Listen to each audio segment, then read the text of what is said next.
Fala pessoal, tudo bom? Gente, nós agora vamos para a sexta aula do nosso curso da consagração. Meus parabéns, você que chegou até aqui, está acompanhando todas as aulas, toda semana. Essa última aula também está com um pouquinho de atraso, já que a gente atrasou a última, a gente vai acabar atrasando essa também.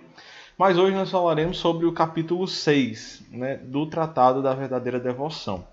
Na última aula a gente falou sobre o capítulo 5, a gente temos abordado os últimos capítulos, um por aula, e na aula de hoje a gente vai falar sobre o capítulo 6, que fala sobre as figuras bíblicas dessa perfeita devoção de Jacó e Rebeca. Você que já está acompanhando o nosso curso, aproveita para deixar um like nesse vídeo aqui logo no comecinho, aproveita para deixar um comentário e compartilhar, gente. O curso continua em aberto, então aqueles que quiserem e tiverem o desejo de se consagrar a Nossa Senhora, é só entrar no nosso curso, assistir as outras 5 aulas que a gente já teve, para poder a gente se consagrar juntos, se tudo der certo, no dia 13 de maio, tá bom?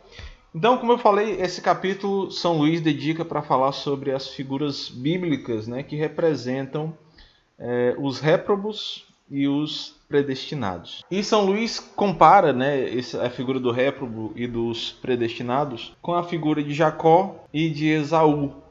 E também fala um pouquinho sobre Rebeca, que era a mãe dos dois. Então São Luís inicia o capítulo 6 fazendo um breve resumo sobre a história de Jacó, que é contado no livro de Gênesis, se eu não me engano no capítulo 27, e fazendo um breve resumo também da história de Esaú e de Jacó.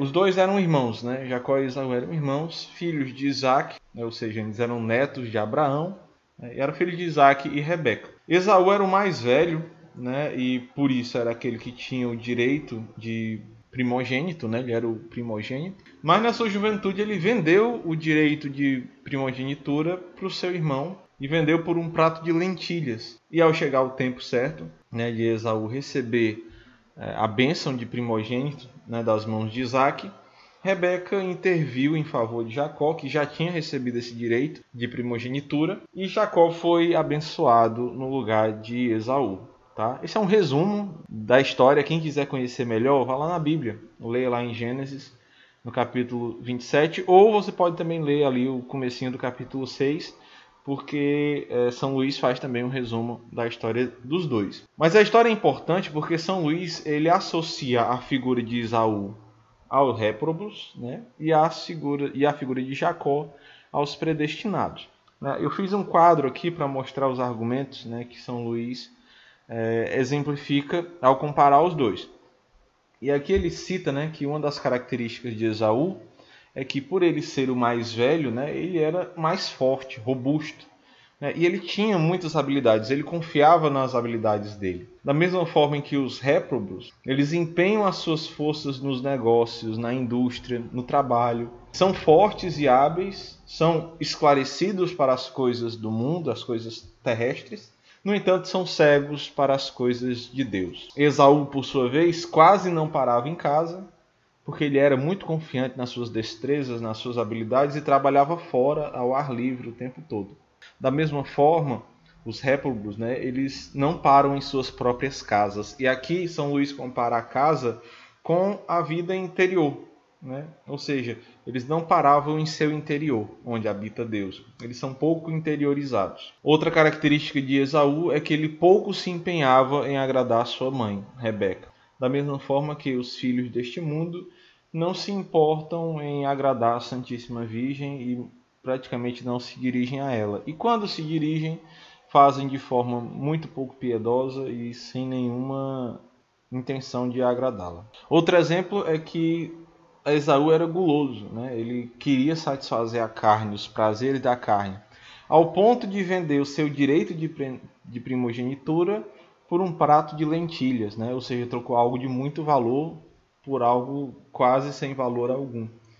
E assim são os filhos deste mundo, os réprobos. Eles vendem o seu direito do céu pelas coisas mundanas e passageiras, pelo pecado, trocando a eternidade de um valor insondável, incalculável, por migalhas, por um prazer temporal, por um pecado.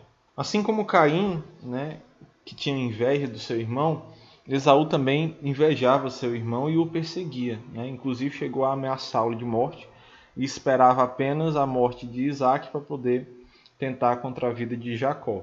E assim também, né, os filhos deste mundo perseguem os predestinados, né? Mesmo que de forma inconsciente, mesmo sem saber, existe sim uma perseguição contra os filhos de Deus, né, os filhos de Nossa Senhora. Em seguida, São Luís faz a comparação de Jacó com os predestinados, né?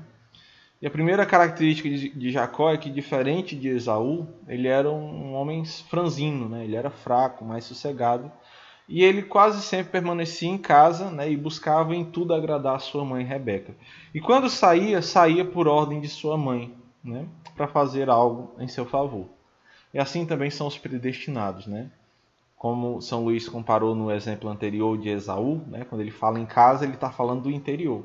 No caso dos predestinados, eles amam o recolhimento, são interiores e buscam em tudo agradar a Deus e agradar Maria Santíssima. E quando não fazem, fazem porque obedecem à sua mãe, né? Por alguma missão, fazem para honrá-la.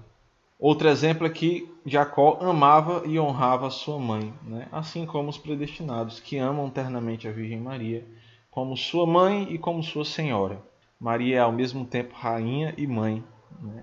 E assim os predestinados a amam dessa forma. Jacó era em todas as coisas submisso a Rebeca, né? E em nada ele questionava, né? Tanto é que quando Rebeca pede para ir buscar 2 novilhos, né? Ele poderia simplesmente ter questionado por que 2 e não só um, né?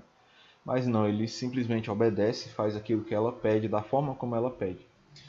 Da mesma forma são os predestinados, que são submissos a Nossa Senhora, né?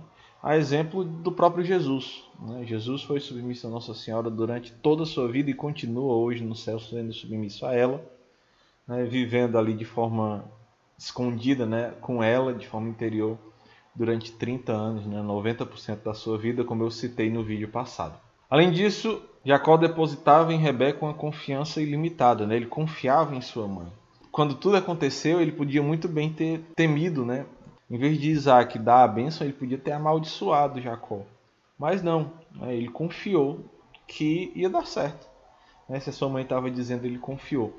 E assim também somos nós, né, predestinados, né? A gente precisa ter uma grande confiança na Santíssima Virgem e a tudo recorrer a ela de forma filial.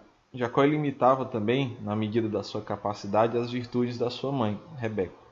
Da mesma forma, nós predestinados precisamos buscar nos manter sempre no caminho de Nossa Senhora e imitar as suas virtudes. Lógico, dentro das nossas capacidades, né? Nós somos fracos, mas nós confiamos que Nossa Senhora nos auxilia nessa caminhada, nesse caminho. São Luís finaliza esse capítulo, né, falando sobre as vantagens, né, na verdade, os bens que Nossa Senhora dispõe aos seus escravos, né, aos seus filhos, os predestinados, né? E observando tudo aquilo que a gente já falou, né, a exemplo de Jacó e Rebeca, Nossa Senhora intercede em nosso favor da mesma forma como Rebeca interveio ali na bênção de Jacó, né? E a primeira coisa que ela nos dá, né, é o seu amor. Ela nos ama. E ela nos ama por reconhecimento, né, visto que nós a amamos como mãe, né, e ela nos reconhece então como filho e nos ama porque Deus nos ama também como predestinados. São Luís afirma que o amor de Nossa Senhora é um amor que tem mais ternura do que o amor de todas as mães juntas. Ele até compara da seguinte forma, né? Imagina que o amor de todas as mães pudesse ser acumulado e distribuído para um único filho, né? Certamente esse filho seria muito amado por essa mãe. Entretanto, Nossa Senhora ama os seus filhos de forma muito mais intensa. E ele fala que o amor de Nossa Senhora, o amor de Maria, é um amor ativo e afetivo, como o de Rebeca. Na verdade, muito superior ao de Rebeca, porque Rebeca é uma figura, né? Maria não, Maria ela tem esse amor ativo, ou seja, um amor que age, que tem uma ação. E aí quais são as ações desse amor, né? Primeiro, é um amor que espreita as ocasiões favoráveis de fazer o bem aos seus filhos. Assim como Rebeca, né, estava atenta ao momento exato da bênção. Além disso, Nossa Senhora também dá bons conselhos, nos purifica de toda mancha, nos cobre com vestes limpas e nos apresenta a Deus, assim como Rebeca apresentou Jacó ao seu pai, né, a Isaac. E ela nos concede a bênção do pai, assim como Rebeca conseguiu a bênção de Isaac para Jacó. Além de nos amar, ela nos mantém, né? Nossa Senhora ela provém de tudo para o corpo e para a alma, né? Ela providencia todas as necessidades dos seus filhos. Além de nos conduzir, né? Ela nos mantém no caminho de seu Filho, no caminho de Jesus, ela nos conduz nesse caminho. Ela também nos defende e nos protege, né? Nos protege do inimigo, assim como Rebeca defendia Jacó das ameaças de Esaú, né? Esaú ameaçava matar Jacó, né? E Rebeca o protegia. E além disso, e mais importante, né? Maria intercede por nós, né? Ela intercede por nós. E os grandes santos dizem que o único suspiro de Maria por um filho, né, é mais temido por Satanás do que o clamor de todos os santos, né? Ou seja, Satanás tem mais medo de um suspiro que Nossa Senhora dá em favor de um dos seus filhos do que o clamor, a oração de todos os outros santos juntos. Então vejam como isso é precioso, né? A intercessão de Maria para nós, né, escravos predestinados, é um bem insondável, é uma graça tremenda. Então que bom que nós estamos buscando esse caminho de santidade e temos essa mãe que nos auxilia nesse caminho. A aula de hoje fica por aqui. Não esqueça de compartilhar com seus amigos, de deixar um like aqui embaixo. Nós nos vemos na semana que vem na aula 7, a penúltima aula desse curso de consagração, tá bom? Fiquem com Deus, até a próxima e tchau!